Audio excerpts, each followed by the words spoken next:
Okay, there. It's on. Yeah, it is. Great. Greetings, everyone. I'm Count Jackula, And I'm the horror guru. and we just saw Daredevil season 2.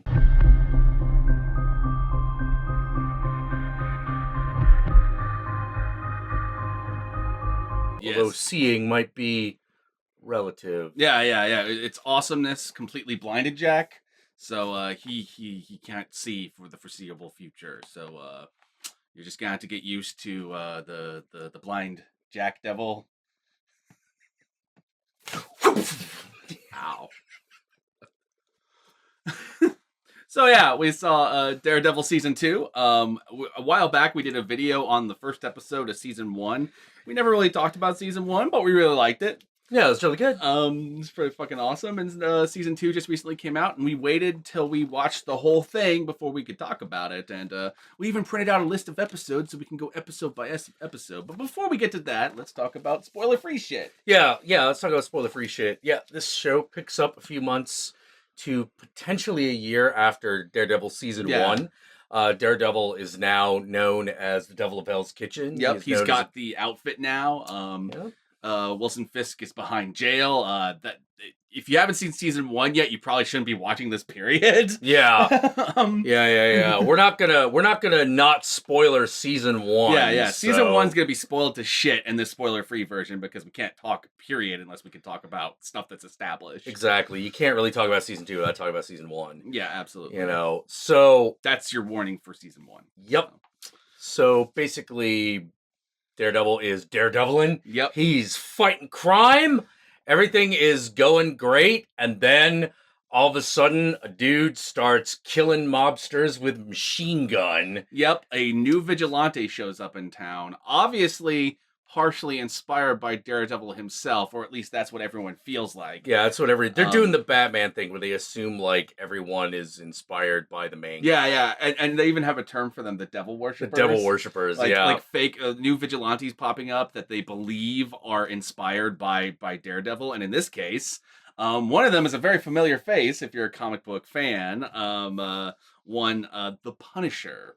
And that's not a spoiler because that is straight up in the fucking trailer. Yeah. That the Punisher shows up and starts wrecking shit. And basically the idea of this season is, now that Wilson Fisk is gone, Hell's Kitchen is now a power vacuum. And as a result, everyone is clamoring to seize that power that Fisk once had.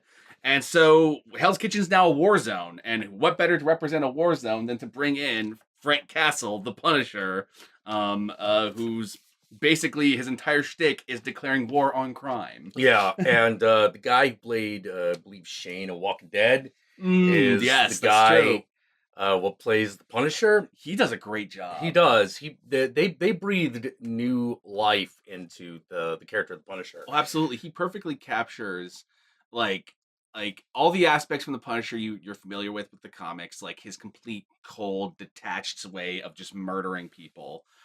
His stoic, just like one line fucking spewing badassness. But they also, the part that most adaptations of Punisher miss, or at least completely fail at, is like the emotional component. Yeah. The part of him that is still connected to his humanity, essentially the humanity that caused him to go down the downward spiral that he does in the first place.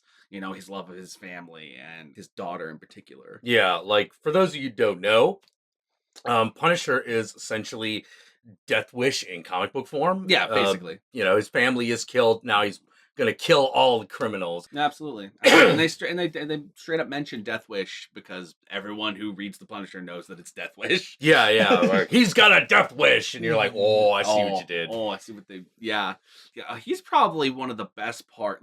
Like how Wilson Fisk in the first season, D'Onofrio's Wilson Fisk was the best fucking bar none part of that first season. I would have to say that guy's Punisher is probably the best part. I would have to agree, and I hate the character of the Punisher. Yeah, I hate that character. I think he's dumb. I don't enjoy reading any of the comics he's in.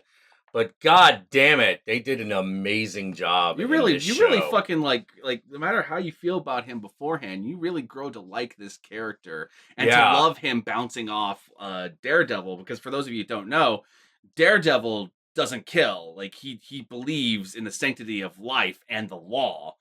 Whereas Punisher has given up on the law and does not believe in sanctity of life for criminals. Yeah, and if you're thinking like, oh, hey, so kind of like Batman doesn't kill. Well, here's the thing you got to realize about the relationship between that version of Batman that doesn't kill and Daredevil. They're written by the same guy. They were both created by Frank Miller. Yeah, Those yeah. aspects of them. Well, there's so many aspects of Batman that kind of translate to Daredevil. Oh yeah, very well. Funny enough, like I've always said that Batman Begins, you just make him a lawyer, and you set it in Hell's Kitchen, and it is basically a Daredevil story. Yeah, yeah.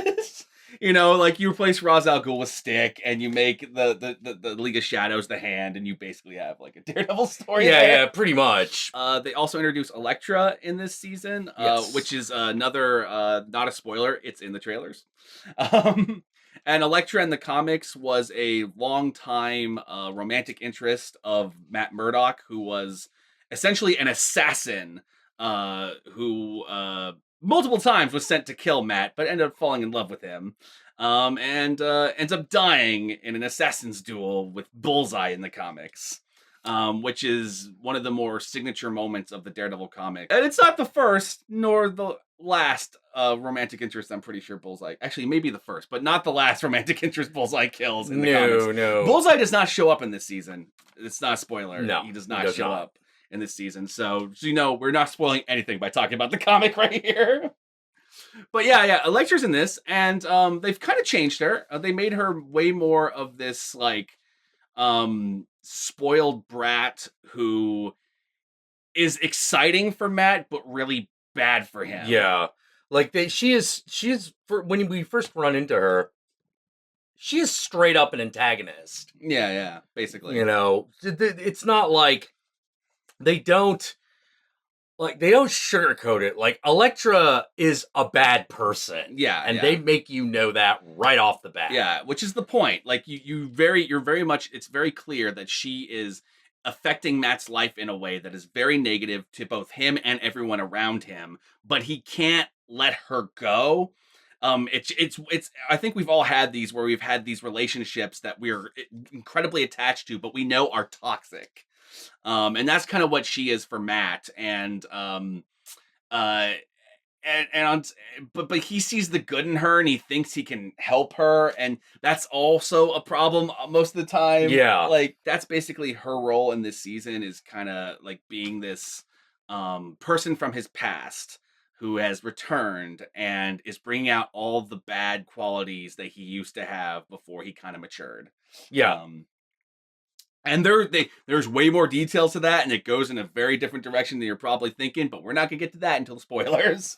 I thought it was a really fucking awesome season. The first season was a lot more grounded, a lot more realistic, a lot more gritty crime drama. And this one brings a lot more of the comic book aspects into it that the first season hinted at. Yeah. And goes a lot farther with them. Yeah, it goes a bit farther with the fantastic elements. Absolutely.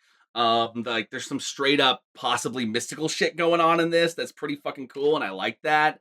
Characters kind of fully come into who they are in the comics in this season.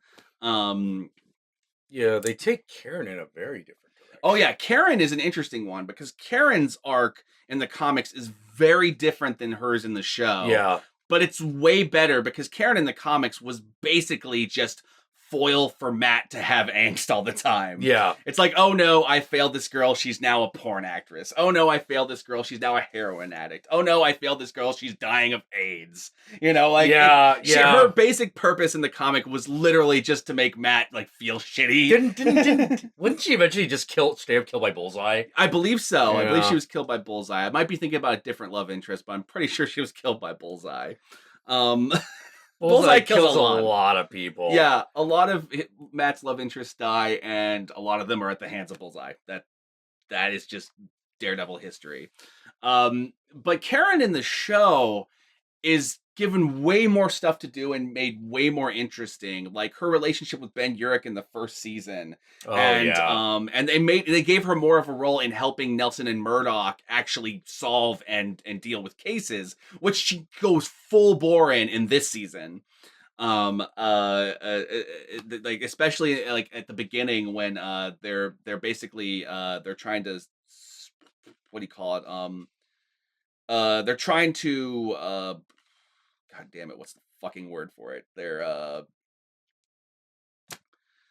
Uh they're defending this one Irish mobster who escaped the Punisher, and she gets really attached to that case and like and into protecting this guy, and it even more so than Nelson and Murdoch do. Foggy and Murdoch, for those who don't remember that Foggy's last name is Nelson.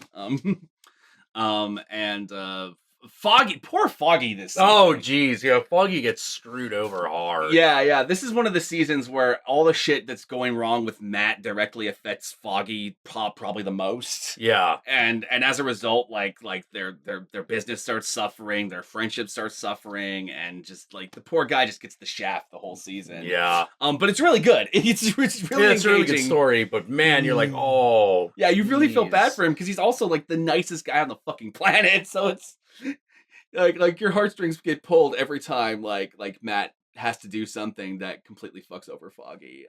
Not usually intentionally so, but it's just bad. Yeah. It's just like, oh, I gotta go fight crime. And it turns out that crime affects Nelson and Murdoch, the business. Yeah, things like and that. Foggy's the guy who has to deal with it. Or like, hey, we have to do this very important thing in court tomorrow, and you need to be there. Oh shit! Like he got captured that night. Yeah. So like. So now Foggy has to deal with it on his own and shit like that. Like God, I really like this season. It's really good. It opens up a lot of doors for the next shows to come. Not just Luke Cage, but also next seasons of Jessica Jones and probably Iron Fist. And it also just I love seeing more comic book shit this season. I love seeing Daredevil in the costume being Daredevil. I love seeing villains that were a little more fantastical. And I love seeing Punisher be the Punisher. Yeah. Well, in a way that was almost even more vicious than the way he's presented in the movies. Yeah. Well, one of the other things that you might be interested in is, hey, I heard that the Hand is in this season. This is true. Yes, they are. Does that mean Daredevil is going to fight a billion ninjas? And the answer is yes. There's going to be ninja fights. There's a lot of ninja fighting in this. Lots of ninja fighting. Lots of mystical ninja fighting too. So that's fucking cool. Yeah. Well, I think might as well just get into spoilers at this point. All right, spoilers.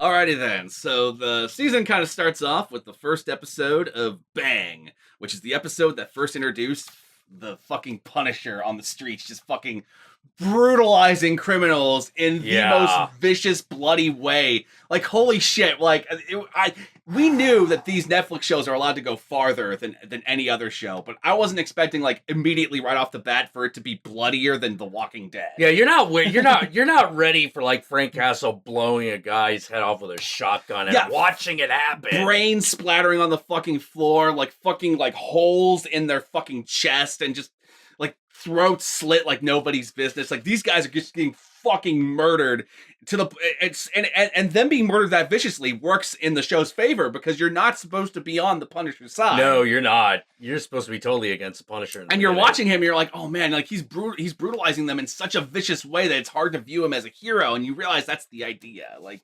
yep. In this show, Daredevil is the hero. The Punisher is too extreme. He has gone too far. Which is fucking awesome. And so basically this episode introduces the Irish mob. It introduces a biker gang. Yeah. Like a white supremacist. They're Hell's Angels counterpart. Absolutely. You know? And we're not introduced yet, but we are talked about the Mexican cartel also being in town, and that these three are fighting for territories. But in the middle of this territorial war is the Punisher just killing everyone on all sides. And the police are trying to keep things under wraps. They don't want everyone to know about this vigilante. They don't want people scared. But Daredevil ends up getting caught in the middle of this fucking war. And basically the reason why he gets dragged into it is because an Irish mobster who escapes the Punisher shows up at the bar where Nelson and Murdoch are and asks them to defend him and to get him into protective custody because he can give him all the information he knows about this guy, but this guy is gonna fucking kill him. Yeah, but if he doesn't, like, get in protective custody, that whoever killed the rest of the mobs is gonna kill him. Absolutely. And Jesus Christ, like, God, like, I was not prepared for just how vicious they were gonna make the Punisher in this. Well, he straight up, like, cuts off a dude's hand. Yeah. It's fucking brutal. It's fucking... Oh, man. Yeah. And they don't show you the Punisher for a while. It takes them a bit to get to there because they're just building up the menace of Frank Castle fucking murdering people. Oh, absolutely. And I can't quite remember if it was this episode or the next episode, but at some point in this episode, that criminal... Actually, it was this episode. Okay, in the first episode, the fucking Irish mobster ends up in a hospital because he's fucking bleeding to death when he shows up at the bar with Nelson and Murdoch. And Karen decides to stay with him and gives them all fake name and stuff like that at the hospital so that they can stay incognito. But fucking Frank Castle tracks them down anyway and starts shooting up the fucking hospital to get to them. Yeah, that's like the big reveal of the Punisher, like how he's gonna look in the show. Absolutely. And he's walking down this fucking hospital hall, like a fucking security guard like pulls a gun on him, and he knocks out the security guard, takes out the gun, takes it apart in a second, and throws it in the trash. That is like the first instance we actually see the Punisher. It's fucking great. And one thing we establish in this scene is that he is very much a precision shooter. Like, he will brutalize you, but he will make sure he does not hit innocents. He will kill you. Yeah. And this leads into a confrontation between the Punisher and Daredevil that is on a rooftop. It is an awesome fight. Like, they are fucking going hand to hand, and Punisher is actually getting an upper hand on Daredevil. Yeah. And it all culminates in the Punisher shooting Daredevil in the fucking head. And that's the black screen. That's the end of the episode. That's the cliffhanger. Shot in the fucking head, and Daredevil falls out the window or whatever. Yeah, he falls off the roof. And hits the ground. You know, and that's the end of the first episode, which was fucking awesome. And you know that he's wearing this protective armor, the same stuff that Wilson Fisk wore in the first season, because Melvin Potter, the Gladiator, made it for him. But it is just like, holy shit, he just shot him in the fucking head. Yeah. Like he's gonna, like, even if it doesn't penetrate, he's gonna have a fucking concussion. Like, yeah, which he does. When we get to the next episode, he in fact has a concussion. Yeah. Episode 2, fucking the Dogs to a Gunfight, which is a reference to the Dogs of Hell, the Hell's Angels knockoffs in this show. And basically this episode, Matt Murdock, Foggy finds Matt Murdock. He tracks him down because he knows that he was fighting the Punisher. So he goes from door to door, pretending to have lost his keys to get in so he can go onto the roof and find Matt. He finds Matt fucking like unconscious on the ground, brings him home, and Matt's like fucking like his bell's been rung pretty fucking hardcore. Yeah. So he's like out for the count for a little while. Yeah, because he can't even he can't do anything because the concussion has fucked up his heightened senses. Yes. And he can't hear. And he has these these scenes where like he's like going to get like a glass of water, and all of a sudden everything just gets way too loud for him, and he like drops the glass of water and shit. It's like he has a straight up seizure. Yeah, all culminating into a scene where he can't hear anymore, and he's like crawling into like a fetal position against the fucking wall, like just screaming for help, like because he can't hear. And he can't even hear himself scream, so he's just fucking panicking because now the world truly is dark for him. Yeah. Now he can't see shit or have any senses if he can't fucking hear. And meanwhile, while this is going, this episode is another one where Karen and Foggy step up to the plate, and they are they confront the DA. Oh yes. To try to establish a deal for their client, the Irish mobster who came to them. And the DA is established right away as being a controlling bitch. Yeah. And they have this great scene where Foggy, where she's like fucking nailing Foggy to the wall, and then Foggy quickly turns it around and gets the upper hand. And it's really awesome because like at that point you didn't think Foggy had it in him, and he does it, and you're like, oh man, that's awesome. But right away you know, like, DA fucking bitch, and she's definitely gonna be an antagonist this season, and she is. And this leads them to the DA is basically like, we'll give you protective custody, we will give a deal, we will do all this, but you have to help us get this one guy we know you've been in contact with, this one drug dealer.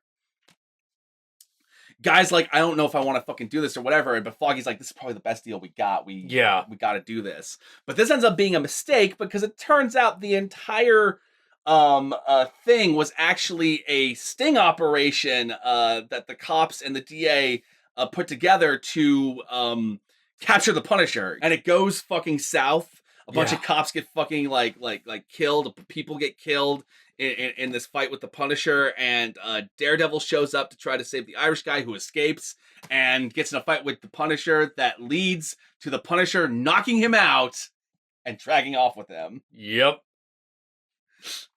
And that leads us to the next episode, which is one of my favorite episodes. It is, because it's another like iconic Daredevil moment. Yes. That happens. Episode 3, New York's Finest. This is the episode where Daredevil wakes up on a fucking roof, chained to it, and Punisher is there, and this is where we get to see their two philosophies duel. Their two codes of honor and codes of conduct.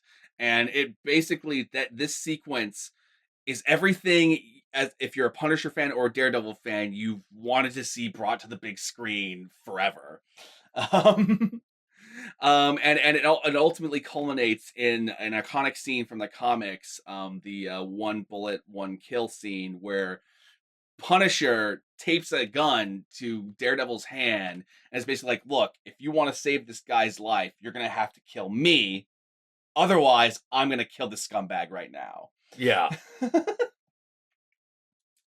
And this scene, fucking intense, and they fucking do it perfectly. Yeah, it's pitch perfect. And I love all the details in this scene because, like, we established that Punisher is drinking from this mug, which the thermos. The thermos. He's drinking from a thermos, and I'm like, holy shit!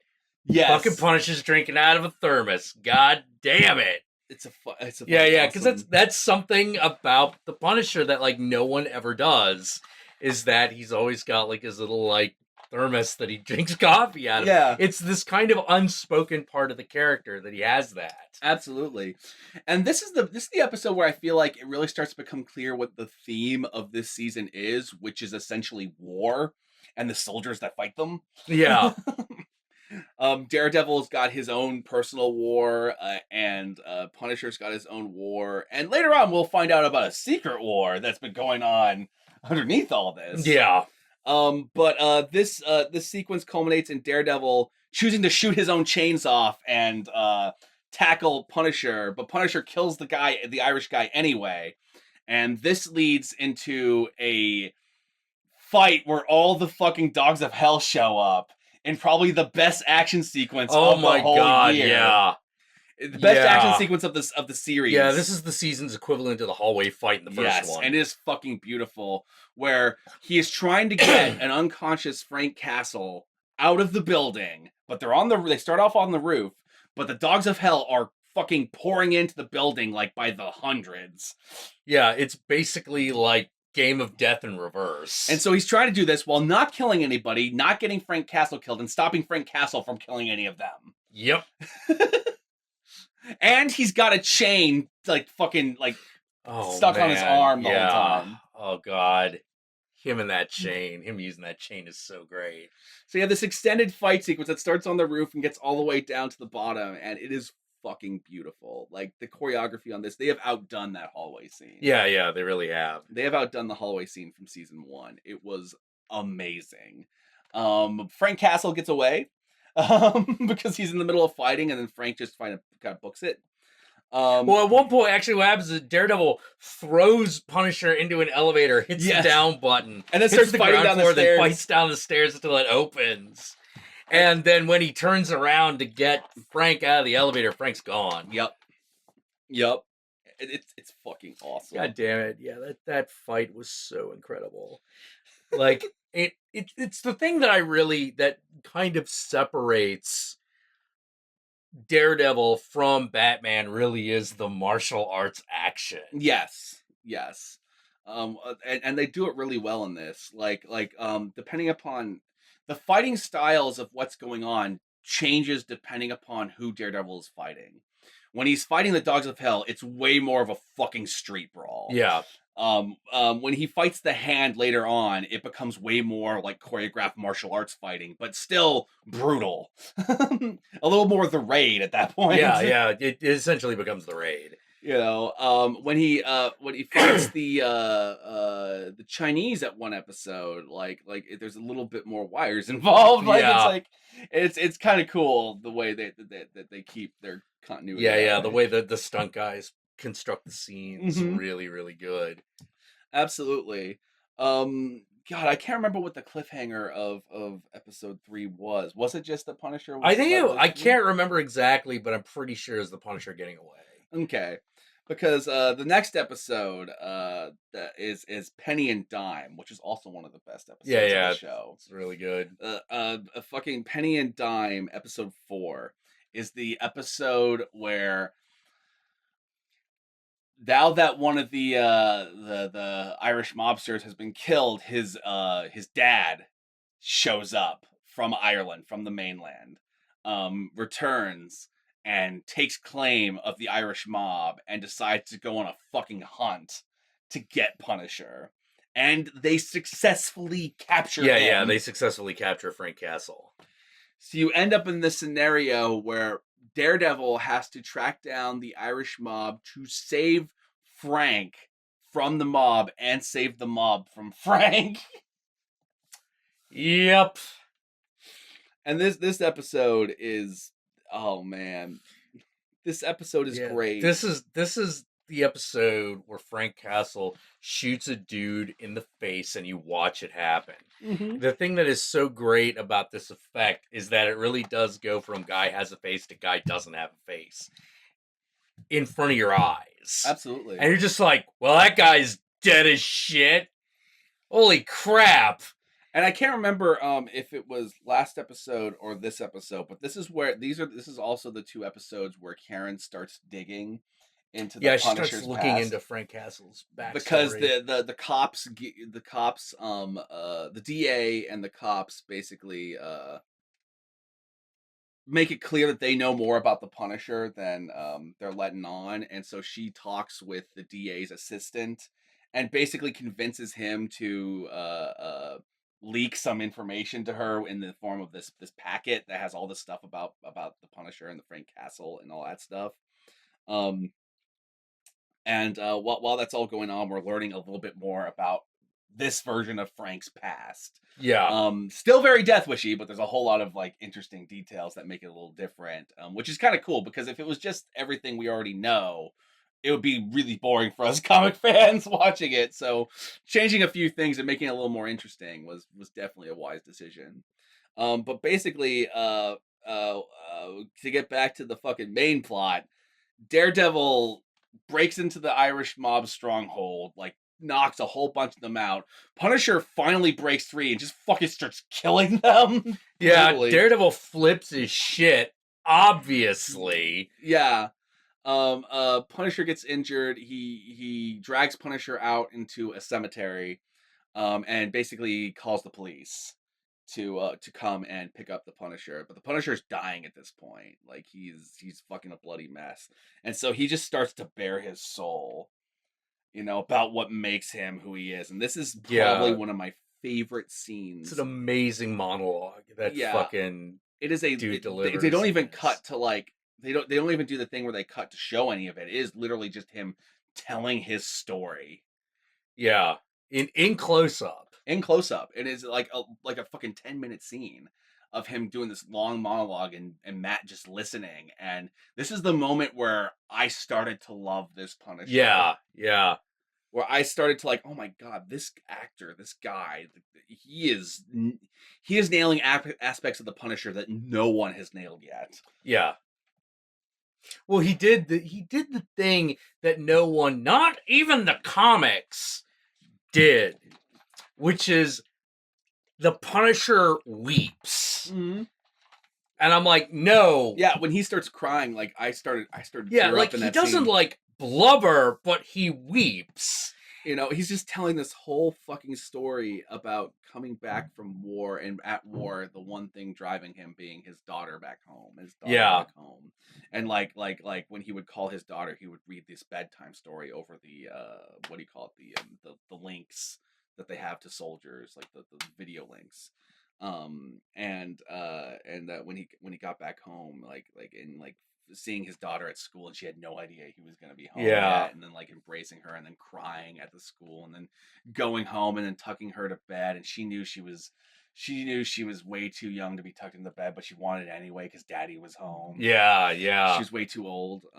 And then she wants him to read the story, even though he had read the story 1,000 times while he was off, but she wanted to hear it right then. But he says no, maybe tomorrow. Daddy's tired. Maybe tomorrow. But like what he didn't realize that would be the last time he would ever have a chance to read that to her. You know. Yeah, because turns out they go to Central Park, and that's to the carousel, and that's where his family is gunned down in a gang fight. Yes, a gang fight that very clearly involved the 3 mobs that he was going after. The Dogs of Hell, the Mexican cartel, which is where he got all his. Oh God, we didn't even go into the details of what he does to the Mexican cartel. Yeah, that's right. Jesus Christ. He fucking like he kills them because the Mexican cartel was bringing in military hardware into the town. So he goes there, he steals all their military hardware, which is how he's that's how he armed. gets all his shit. And then fucking like guts them and hangs them to die in a fucking meat locker. Yeah. On like hooks, like fucking Texas Chainsaw style. Yeah. That shit's fucking brutal. Jesus Christ. There's so many details we're probably skipping over and stuff. Yeah. So much good stuff. But there's like fucking 13 episodes for us to go through, so we're like trying to remember as much as possible. Yeah, it took us a couple of days to get through all of them. Oh, absolutely. You know, like, absolutely. Oh, man. This is going to be a long vlog, people. Just strap in. Yeah, strap the fuck in. All right, next one. All right. So, let's see. Basically, Daredevil, to wrap up the last episode, Daredevil calls in the cop who is the sergeant from the previous season, and is this awesome character who was in the last season, shows up and is just like, hey, look, I need you to take credit for bringing in Castle. Yeah, you need to tell them that you caught him. If Daredevil brings in the Punisher, then there's going to be chaos. But if you do it, then the law prevails. Yeah. You know, it can't be me. It can't be a vigilante. You've got to do it. So he agrees to that deal and he takes them in, and this is also what's also happening simultaneously here is that Matt Murdock has been going on dates with Karen. Yep. And they've been getting romantically involved, and things have been going really well. And after the Punisher is taken down, it seems like everything's fucking everything's falling into place. Everything's fine. Like their job isn't in jeopardy anymore. Like Punisher is behind bars. The people, the city believes in the law again, and his girl and him are finally starting to hook up a bit. And then he goes home after a night out with Karen. And waiting for him in his Elektra. House. Yes. Elektra shows up. Elektra shows up. And that is the cliffhanger for that episode. Which leads us into episode 5. Kinbaku, which is essentially the episode that tells us the history of Matt and Elektra. Yeah. Basically in college, Matt and Elektra were... Matt and Foggy were at a rich party that they were crashing. I don't remember the exact details of why, but I think in the previous season they talked about doing that a lot just to get food and shit. Yeah, exactly. You know, like you're like, we're poor law students. Yeah. Let's fucking like crash something, get something to eat. And maybe if they're lucky, network. Yeah. Yeah, if they're lucky. And Matt ends up running into this rich, suave, gorgeous, ethnic, but you're not quite sure what kind of ethnic. Yeah. She is ambiguously ethnic, like in Elektra in the the comics fucking is comic. Greek. She's Greek in the comic, Elektra Nachios. I think she's supposed to be in this, but like she's got like a British accent, and she like Yeah, she's got indefinable, like fucking you're a Yeah. trash accent. Yeah, absolutely. But he meets her. They basically have like a sarcasm off. Yeah. And it becomes obvious that that the crux of their relationship is unpredictable danger. Yep. Yep. They steal a car together. They break into houses together. They do all sorts of crazy shit together. They break into the boxing training place, the boxing, what do you call it, the gym? Yeah, the gym. They break into like the gym where his dad used to work out. Yeah, and fucking fuck. They just straight up fuck in the gym in the boxing ring. Yeah, which is just sort of like after fist fighting. Yeah, that's when she realizes that he's way more than he is, because she starts attacking him with her martial arts skills that he wasn't aware that she had. Yeah, because she just told her she trained with ballet, but then she admits that she was actually trained in martial arts, and that's when she realizes that Matt's more than he is, because he starts actually reacting to the punches and so they get into a fight. So he's not even just a blind guy. Yeah, and they get into a fight. They start beating each other up, and then they start fucking, which basically is like that's the kind of relationship they have. It's like Spike and Buffy in Buffy the Vampire Slayer, where it's like it is an exciting relationship, but it is a dangerous one. Yeah. Yep. Very bad for one another. Damn. Is that, I believe this is also the episode where they break into that one rich guy's house, and then there's the reveal of whose house it is. I believe so. Yeah, so Elektra, because their relationship is all about breaking into shit, they break into a rich house, start doing their thing, stealing the guy's stuff, breaking his shit, fucking on the kitchen counter. And then Elektra reveals that the house belongs to the man that killed Matt Murdock's dad.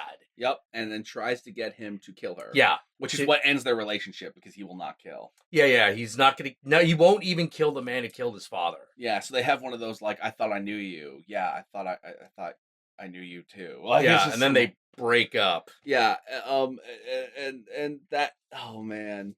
That was great. That fucking scene where it's just like, oh, yeah, this was the man who killed your dad. Don't you want to end this? And like the Matt just starts fucking wailing on him. Yeah. Wailing on him, and then she hands him the fucking knife, and he's like, I can't do that. Yeah. Daredevil can't like straight up kill a guy. It's like he's seen your face. He'll find you. He'll. Yeah, and so she does it. She kills him. Yeah, and then Matt's like, I can't be around you. You're gonna push me over the edge. Absolutely. Yeah, absolutely. They bring out the worst in one another. And they're really bad for one another, because while she's on this really dark path, he keeps pulling her away from that. But it's obviously her destiny to go on this dark path, whereas he's on this much more lighter path that's still dark, but it's much lighter. And she's pulling him away from that, but it's obviously his destiny to go on this path. Yep. So they're constantly at odds, even though their relationship is exciting in these opposites attract kind of way, but it's not healthy for either. Yeah, it's not good. It's not good for anybody. Damn, like that's fucking intense. I can't. God, episodes are starting to merge together. I'm trying to do we just want to like abandon this, or I suppose we could. I don't know what to talk about now. Talk about now. Okay.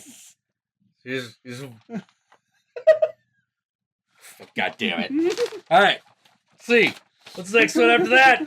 Regrets only. Fucking. A lot of shit happens. Yeah. In this show, man. Okay, so Punisher goes to trial. So who gotta defend Punisher in court? Yeah. But fucking Daredevil and Foggy Nelson.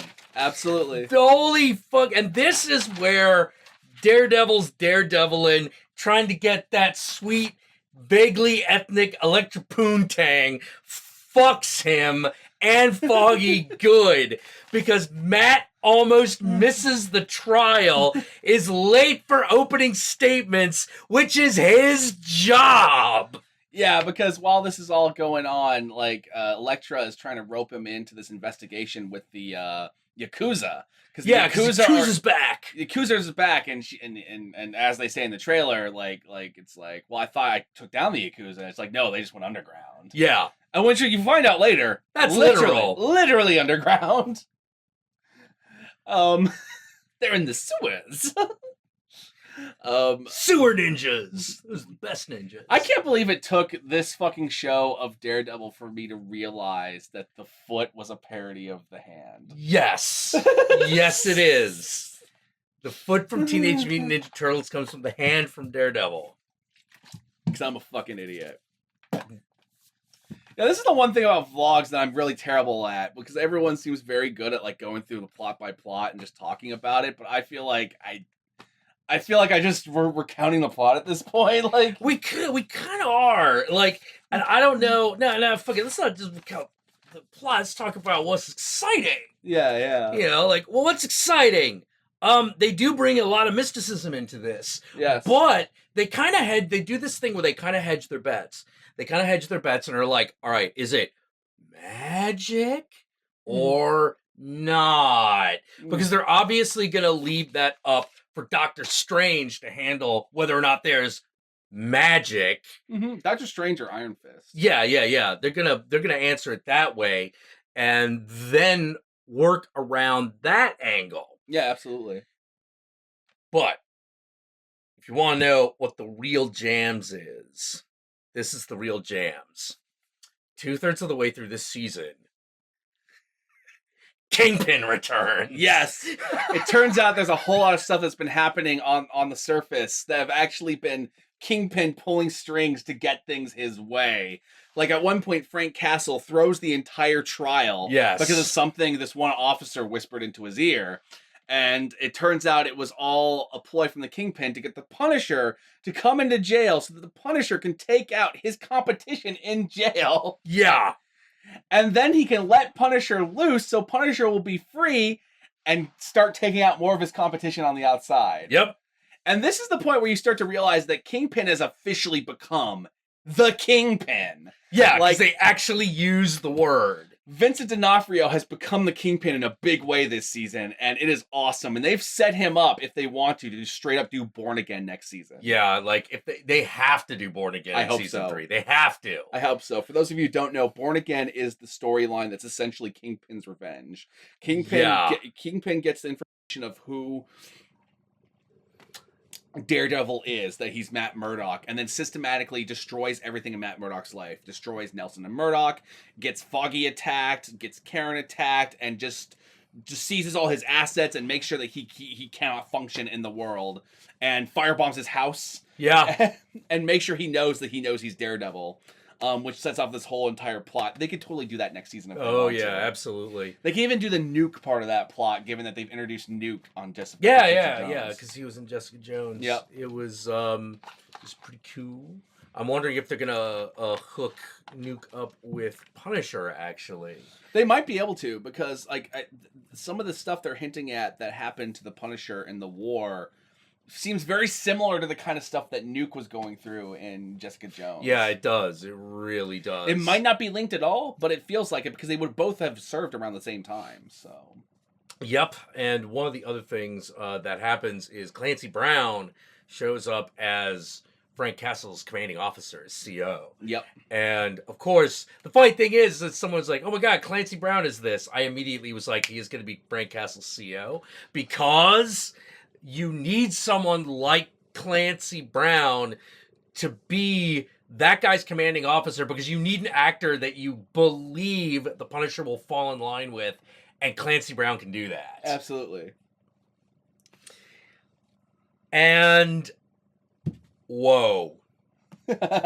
Whoa. Damn.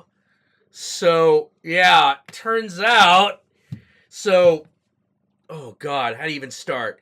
All right, you know what? Let's fish up his Kingpin. Yeah. Because Kingpin's in like 4 episodes. Yeah. And Vincent D'Onofrio just fucking kills it again. He just He knocks it out of the park. He knocks it out of the park. Like now that he's fully come into that Kingpin role, he is fucking knocking it out of the park. Like he already knocked it out of the park before. But like the first season was basically him becoming the Kingpin. Here he is the Kingpin. Yeah. He's listening to the classical music while eating. Yeah. You know, a nice refined steak. In jail. Yeah.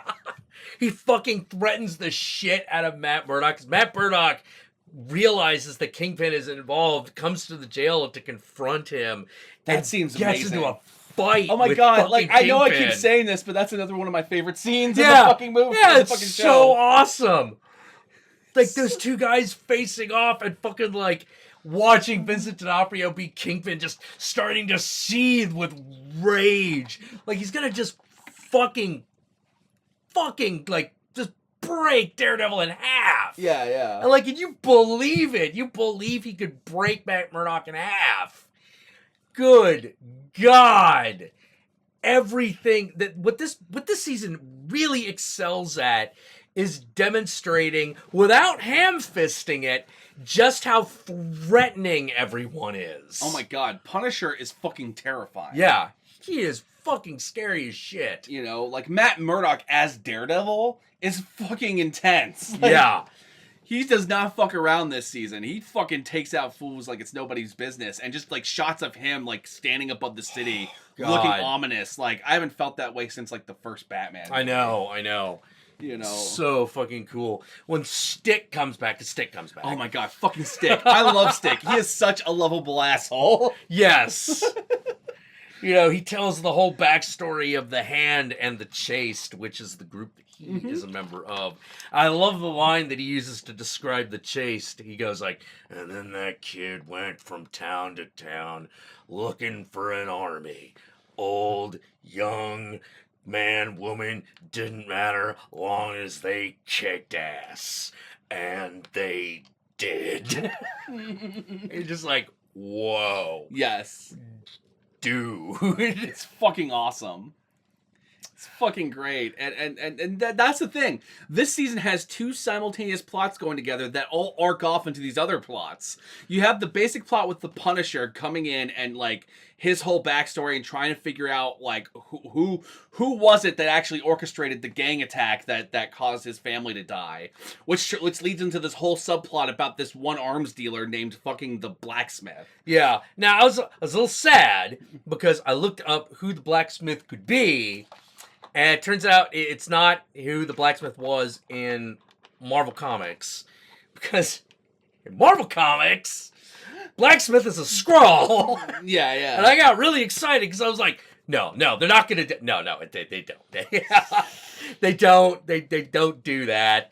But it, of course, all culminates. That whole Blacksmith plot culminates in the Punisher finally actually donning the skull armor. Yes. He gets it. God. And they've had this motif the entire time where they keep showing one of his autopsy, not his autopsy, but like, an X-ray of his head because the Punisher was shot in the head. And so they have the skull and the fucking bullet in his head, and that skull ends up becoming representative of the Punisher, because that's what all the newspapers ran with was that photo of the X-ray, like, yeah. And the crazy police vet with head wound. And the police are the ones who first start calling him the Punisher, so it's like a code name for him. Yeah, which he eventually finally is just like, no, I'm the Punisher. I think it's funny because the Hand are the ones that I think coined Daredevil. They are. They're the ones that like called him Daredevil. I can't remember if anyone outright said that last season. Yeah. So the first time I remember anyone hearing it was in this show. Was in this season with the fucking the head of the Hand going like, Daredevil must die. Yeah, and you're like, and then at that point they're just like, no, he's just Daredevil. Everyone says we're gonna it. Call him Daredevil. I was fine with that. Oh yeah, totally. I was a little tired of them like working around the Daredevil thing because Devil stupid. of Hell's Kitchen, the devil, that guy, you know him. It's like, no, just fucking. We're at the end of it. It's like, no, he's just Daredevil. Absolutely. But, like, okay, so you have that whole thing with Frank Castle. You have this whole, like, conspiracy around his death that the DA are implicated in. That there's this guy, this mysterious figure named the Blacksmith. And Wilson Fisk knows some shit about that, which leads to, like, Wilson Fisk, like, giving us some information in jail. But simultaneously, you have this other subplot where the Yakuza are back in town, and they're backed by the Hand, this mysterious organization that has worked for centuries to essentially take over the world in covert secret. Yep. With magic and shit, and their immortal undead army. Yeah, like straight up, they fucking what's her face? Like they're in the hospital. Foggy has been injured, so he's in the hospital. Daredevil's there. Fucking I can never remember her actual name. Claire, but not Claire, but the nurse. Or is that Claire and I'm an idiot? I'm pretty sure the nurse is Claire. It's Karen Page and right. Yes. Rosario Dawson. Yes. Okay. Rosario Dawson comes back. She's like, hey, like, your fucking friends are here. Like, what, blah, blah, blah, they're talking. And he's like, wait, there's ninjas. All of the ninjas. Yeah, all the ninjas, like, descend upon this hospital to fucking get back what Daredevil stole from them, which is a bunch of kids that were being drained of their blood. Yeah. God, this thing's convoluted, but, like, you're never lost. Well, it's a show, so, like, you have all these plot points that happen. Yeah, these kids are being drained of all their blood, and it's being pumped into this giant, like, Chinese urn thing. And you're like, what's in there? What's in the box? What's in the box? What's in the box? It becomes clear at the end of the season what was in the box. Yeah, it does. It does. But, like, they're like, no, we gotta get these kids back. So we can finish draining them to complete our dark ritual. And so Claire fucking kills one of them. Just gets lucky, essentially. And then she brings it in, is there when they're examining the body, and she realizes the body has an autopsy scar already. Which implies they was already dead before she killed him. Yep. You know, and they also established fucking Stick straight up says that they're immortal. Yeah. Yeah. that they figure out the secret to immortality. Yeah. Yeah. Nobu, with Daredevil. Okay, and that's one thing I'll say about Matt Murdock. Matt Murdock is a little fucking dense this season. Yes. Because he's just like, I don't believe any of that. There's no way. That's not possible. And I'm like sitting there going, like, number one, you are a devout Catholic, so you already believe some bullshit. Yeah, you already believe in resurrection. Yes. So, come on. Number 2, your town, fucking New York, was under siege by aliens that was defended by a fucking Norse god.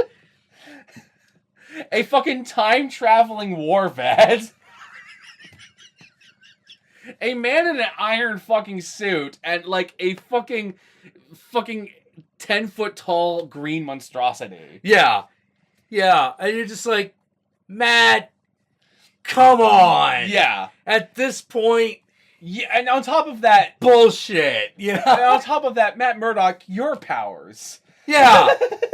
Yeah, on top of it, you have fucking superhuman powers. I honestly don't think, given all that scenario, that, like, undead zombie fucking ninjas is really that out of the realm. It really isn't. At that point, it would have been like, what? And speaking of that, all right, it turns out what's in the box. Because at the end of this... Oh, man, we got to talk about some other stuff first. Shit. Oh, man, which one should we do? I don't fucking know. There's so much that goes on here. Oh, God. Okay. So, let's start with Black Sky. Oh, yeah. Let's do that. First season introduced that the Yakuza were after this thing called the Black Sky, which in the first season was represented by this little kid that they had in a crate that Stick kills, just flat out kills, because it would be too dangerous if they got a hold of the Black Sky. And you're like, what the fuck is the Black Sky or whatever? And this season you find out that Black Sky is their leader. Yep. It is literally their leader, and that they have it, they can take over the world. Yeah, it's like the leader, like kind of semi-reincarnates or something. Yeah.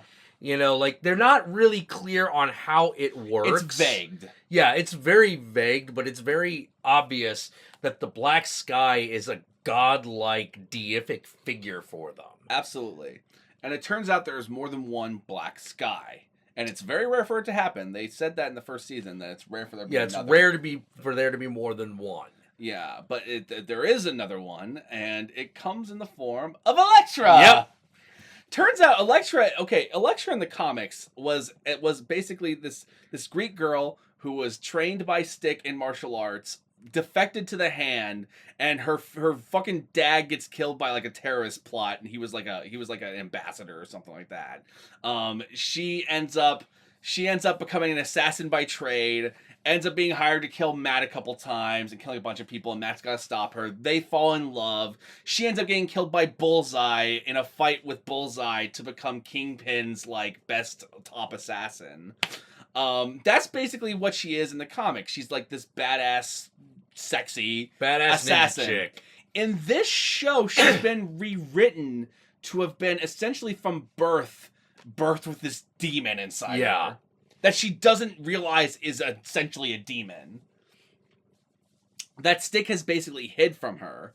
But the reason why he took her in was because he didn't want anyone to get a hold of her. But he ends up starts caring for her like a daughter. Yeah. It's basically Stick starts out a lot like Matt. Mm-hmm. He doesn't want to just kill a kid because that's monstrous. Mm-hmm. But as Stick's career has gone on, he's gotten more heartless. Yeah, absolutely. The war that he's fighting with the Hand has kind of eroded his But humanity. he loves his children. Yeah, but he still loves his two kids. And Matt and Elektra are kind of like his two kids, which also makes it kind of weird that they fall in love, because that's... Like... Yeah.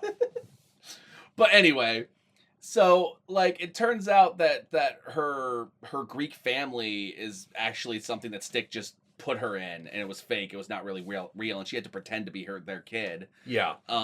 Which is a complete rewriting of the character. This Elektra is very different. Yeah, different than any other Elektra that has existed. Like, way different from the comics. Way better than the Jennifer Garner one by a fucking mile. Jesus. Well, I actually grew to fucking really like this character. It's just she's bad for Matt. Yeah, like, you start out hating her, and by the end of it, you feel bad for her, and you come to kind of like her. Well, you can kind of realize why she is the way she is, and what led her to be that, and what she really wants to be good. Yeah. It's just she was born with this demon in her. Yep. Which kind of coincides with the way Punisher is presented in this show too. Yeah. Like the Punisher's problem is that his one beacon to humanity was his daughter and his family, and when they were taken away from him, all that was left was a sociopath. Yep. Just only the killer is left. Yes. Like, barely the soldier is there. Now he is the only thing that keeps him from being a straight up villain is that he won't kill innocent people. Yeah. He won't. He at least recognizes that some people are innocent. Absolutely. And that's about it. Absolutely. Anything else is just completely fair game. Oh, man.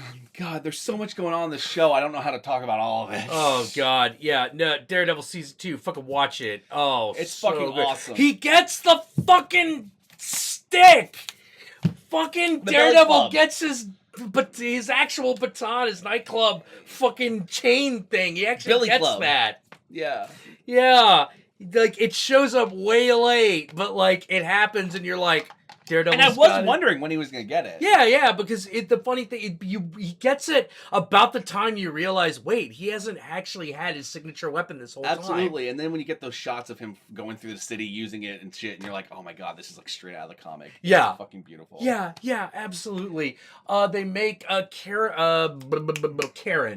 Karen, what they did with her, we hinted at earlier, this is what they do to her. She becomes a reporter at the end of the season. Yeah, basically, now, because they killed off Ben Urich, which was a great scene in the first season. Oh, God, yeah. A great culmination of that character. I'm not here to threaten you. They basically I'm here to kill you. Gave her Ben Urich's old position in the comics as basically being like Matt's friend who worked in journalism and could help him get scoops and information and shit like that. Well, now Karen is moved into that position. Yeah. Especially at the end of the season where, like, the season literally ends with him telling her who he is. Yeah. Yeah, Daredevil reveals himself to Karen. Karen writes the story of the Punisher for the paper. Nobu. Nobu Yeah. from season 1. If you remember Nobu from season 1, he returns, and it turns out he was the one that was in the box. Because we find out at the end of the season, after Nobu accidentally kills Elektra, in a scene that is very reminiscent from the Bullseye scene in the comics, but very different context and very different. Yeah, very different. Very different situation. By killing her with the sai in her chest. She dies. Like Matt fucking beats the shit out of Nobu. But then at the end, it's revealed that out of her grave is digging up, and she is put in the box that you saw earlier, and they're draining more people into her, and that's when you realize it's the resurrection box. Yep. Which is how Nobu returns, because when Nobu returns is literally when Matt goes down into the Yakuza's building, find all those kids being drained of their blood, and finds that box being there, and that's when Nobu shows up and fights him. Yep. And so that's it turns out Nobu was the one in the box. That was the one they were resurrecting. They were bringing back their leader. Yep. You know.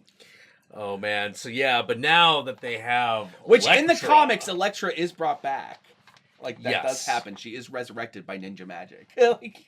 So this is what they're doing. Madame Gao shows up again briefly. Yeah, very brief scene. I'm looking forward to her. I have a feeling that she's probably going to be saved for Iron Fist. Iron Fist, yeah, because she is one of, because we're pretty sure she's Madame White Crane at this point. Probably.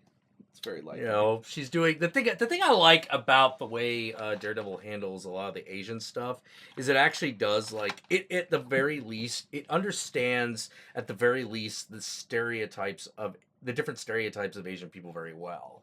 Like, you know, there's definitely a moment where I was like, we're gonna have a fight with a Chinese mob in a laundromat. Okay, all right, I'll give it to you. Racism.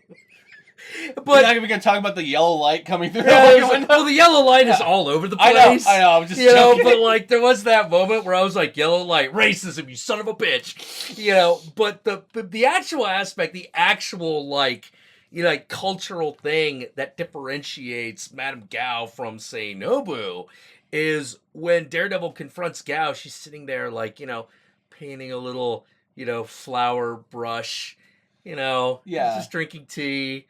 Just being like, oh, hello there, Devil of Hell's Kitchen. How are you? I'm here for information. I know. You're just Madame Gao actually does remind me a lot of my grandmother. Nice. You know? Nice. Nice. That's awesome. You know, my grandmother's a little more it was a little more hyperactive. She's a bit more hyperactive. Yeah. But she still had that kind of patient quality to her. What I like about Madame Gao is that you always get the impression that she is in control of the scene. Yes. Never is she not in control of the scene. And if she loses control temporarily, she does something unexpected so that she gets control of it again. And in this one, which I really liked, was she goes from drinking tea to drinking whiskey. Yeah. Which is you're like, wait, a character this Asian is just going to grab the whiskey bottle and drink from that? Yes. Yes, it's awesome. Just so she could fucking put Daredevil off balance yet again.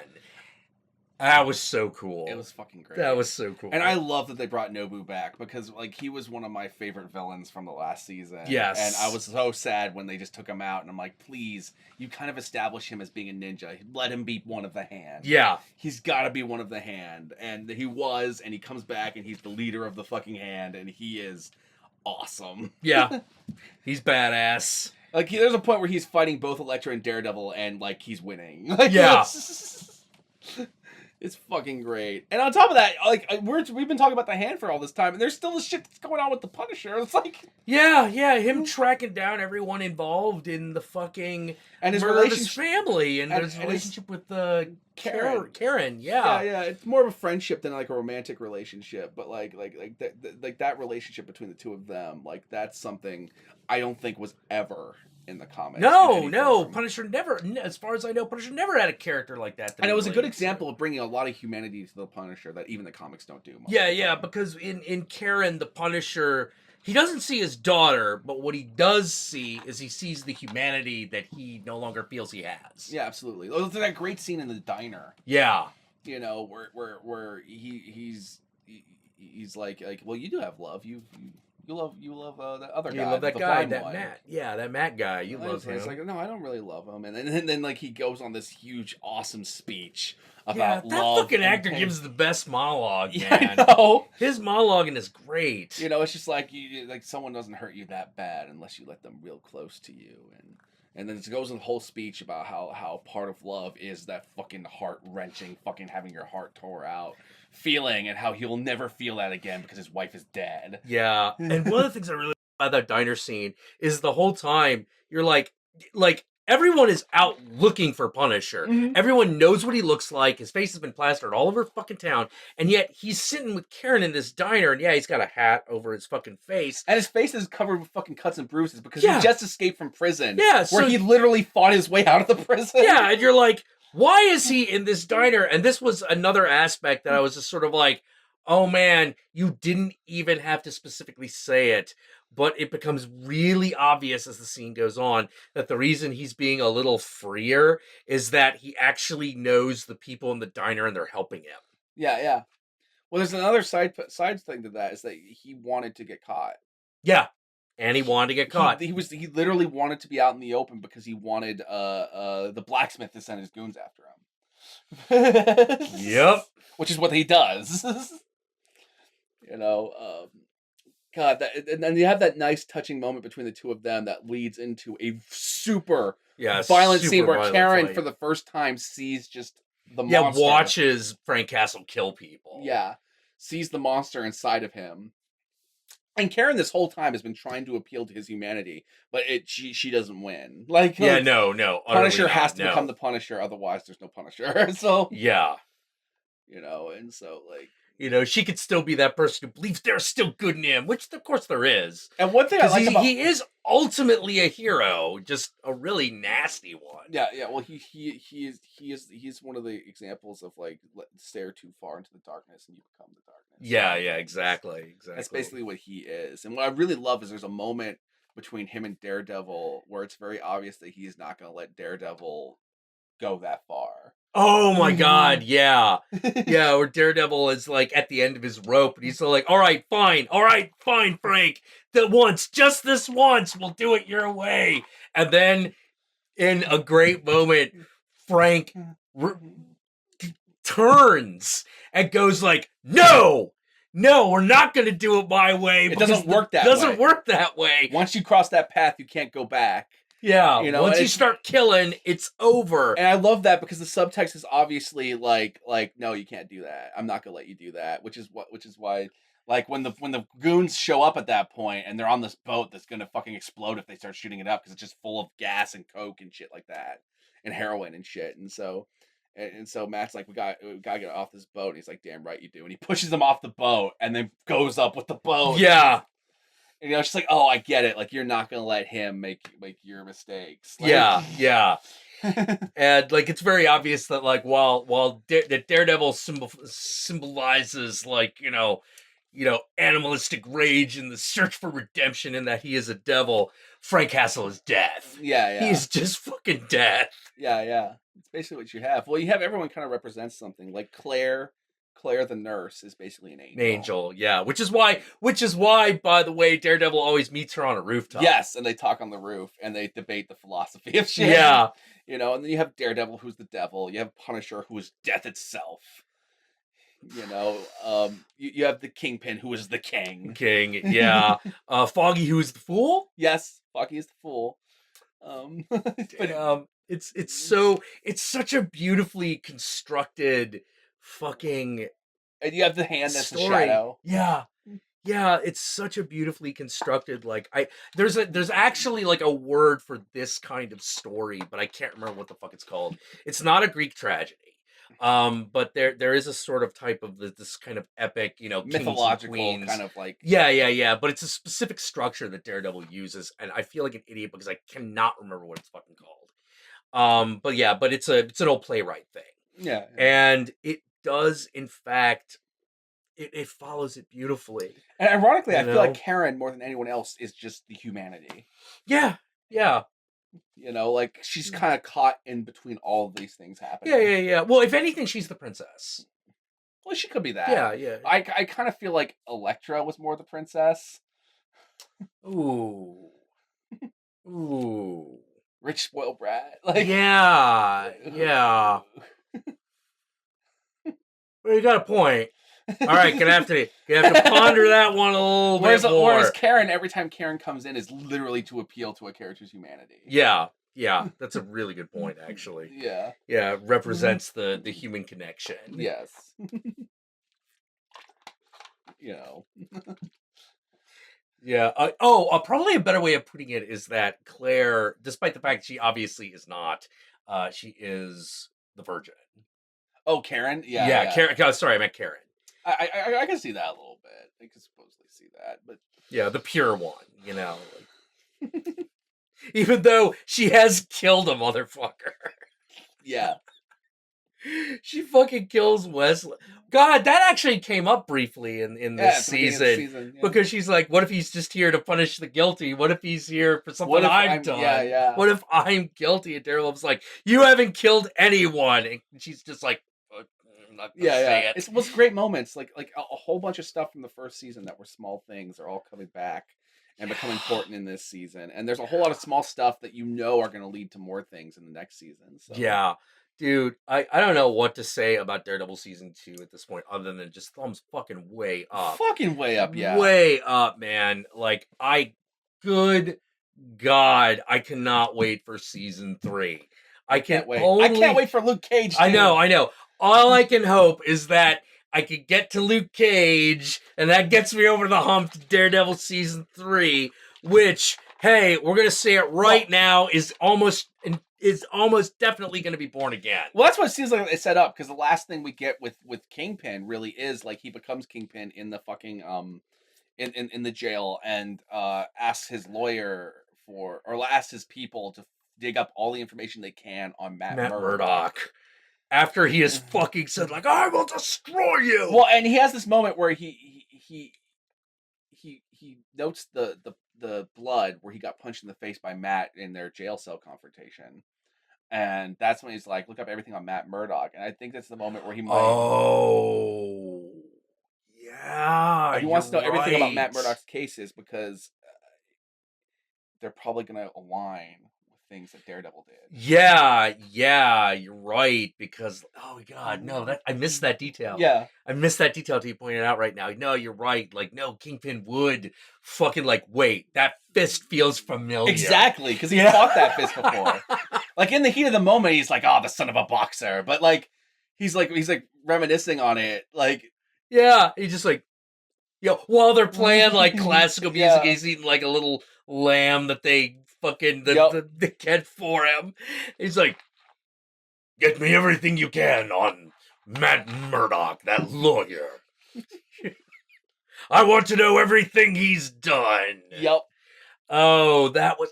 Damn, I missed that detail in the moment. Damn, yeah, so good. There's so many awesome small details. Yeah, I'm amazed at how well they fucking jam-pack that shit in. This show is so good that way because we've watched the first season multiple times. Yeah, because we've shown friends it, and we're probably going to do the same thing with the second season now that we've seen it once. Because there's so many things that like we pick up on the next time around that we didn't even catch because there's just so much going on and there's so many great subtle details. You know, like, and this show is fucking great. I can't wait for season 3. I can't wait for season 1 of Luke Cage. I can't wait for season 2 of fucking Jessica Jones. Yeah.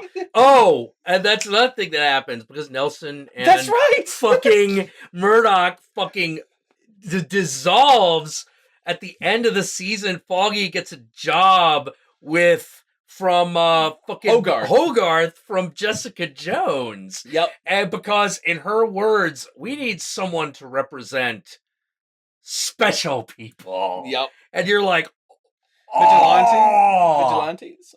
Yeah, vigilantes? Something like that. Yeah. It's fucking great. Dude, I am so... God damn it. I know Civil War is right around the corner. I know Daredevil has a fucking cameo in that. I cannot wait. I want to see it. God damn it. At this point, like Daredevil's so good. At this point, like the movies, I'm excited for and all that stuff, but I'm way more excited for what they're doing with the Netflix shows right now. Yeah. I love the stuff they're doing with the movies. Don't get me wrong. Oh god, yeah. Yeah, they're all good, but for some reason, like fucking the Daredevil show is striking gold for me every time. Absolutely, because the Daredevil show is the show I always wanted as a kid because I fucking love the Daredevil comics. I love watching those stories. Now, I even as a kid, I felt like, oh man, if you like did Daredevil, like this Law and Order but with superpowers thing, yeah, this could be great. And they fucking nailed it and did even better than I imagined. Well, yeah, because look, say what you will about Frank Miller's work now. His work on Daredevil in the 80s was amazing. And absolutely. It was iconic. It was landmark. Born Again is one of the greatest comics in my opinion. Yeah, I love that story. And that's when Daredevil really becomes Daredevil. It was his Dark Knight Returns. Yeah, it was. It was bloody. It was violent. And this show is very obviously the inheritor of that. Oh, absolutely. In every single fucking way. And it's, to be honest, it's a show I never thought would fucking exist. Mm-hmm. I never thought something like this would fucking come to light. Especially after that fucking Ben Affleck Daredevil movie, which is whoa. And not only do we have this show, we have these other shows that are spinning off of it that are also great. Like it's like if Luke Cage is half as good as Jessica Jones and Daredevil, I'm gonna fucking love it. Yeah, this is gonna be great. Well, I like the fact that the Luke Cage trailer, they got a bit of the gangster rap sound. Oh my god, like yeah. That tells me the tone they're gonna go for if they're gonna add a little bit of old school hip hop. Luke Cage is hopefully gonna be just a lot of fun. Well, the thing about Luke Cage is that he was essentially started off as basically blaxploitation in comic form. Yeah, pretty much. So you bring some of that some of that Black Dynamite awesomeness. Yeah. If it's just Black Dynamite with superpowers, maybe a little less redonkulous. It'll be more grounded than that, but if they at least if they capture what made stuff like that awesome. Yeah. Oh man. All right, I think we've yammered on long enough. We've been rambling. Whoa. We're all over the place. There are things we miss. We apologize, but this show is just so awesome, and there's so much to talk about. Yeah, you gotta watch this show, man. Fucking watch it. So good.